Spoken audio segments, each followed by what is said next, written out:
Welcome to Chimmy Fun Kids. कहानी सच्ची माफी।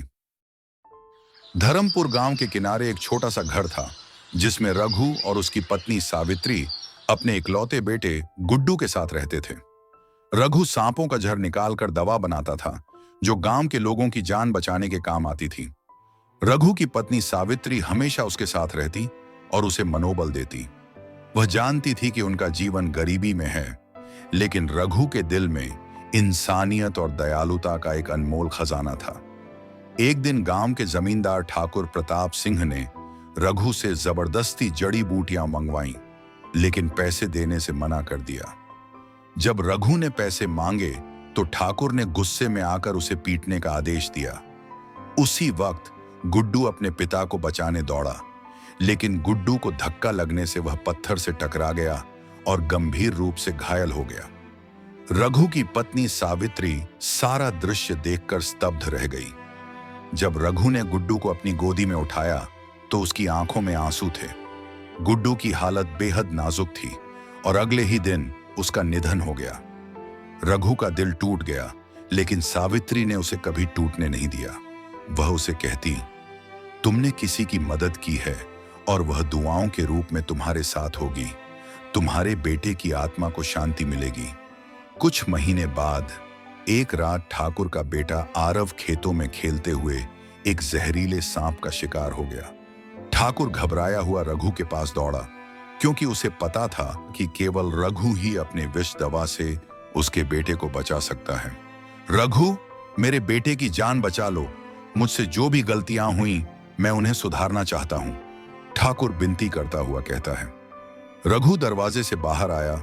उसकी आंखों में गुस्सा और निराशा का मिला जुला भाव था, लेकिन सावित्री ने उसके कंधे पर हाथ रखा और कहा, तुमने जिस इंसानियत का सबक हमें दिया है, आज वह वक्त है जब हमें खुद को साबित करना होगा। तुम उसे माफ कर दो, क्योंकि वह वही दुख सह रहा है जो तुमने सहा था। रघु ने चुपचाप अपनी विष दवा की शीशी उठाई और ठाकुर के हाथ में दे दी। तुम्हारे बेटे की जान अब तुम्हारे हाथ में है ठाकुर। मैं सिर्फ अपना कर्तव्य निभा रहा हूं, जो इंसानियत ने मुझे सिखाया है।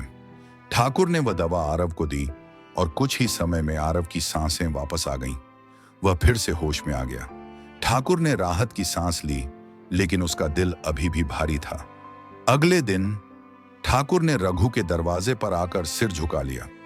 मैंने तुम्हारा बेटा छीना, लेकिन तुमने मेरे बेटे की जान बचाकर मुझे वो दिखाया जो सच्ची मानवता है। रघु की पत्नी सावित्री रघु के पास खड़ी थी। उसने भी अपनी नजरें झुका लीं, क्योंकि उसने भी यह महसूस किया था कि इंसानियत ही सबसे बड़ी ताकत है।